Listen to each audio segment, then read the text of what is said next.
Hi, in this video, I will show you how to link PayPal to TikTok.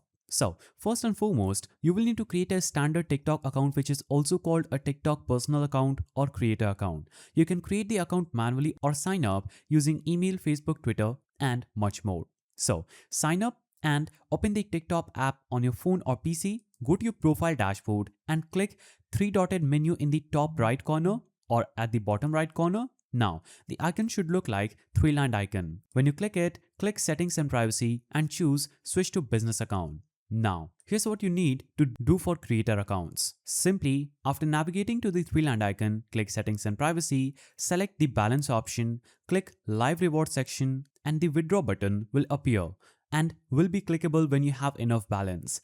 Under the Withdraw account, tap on Add New Payment Method.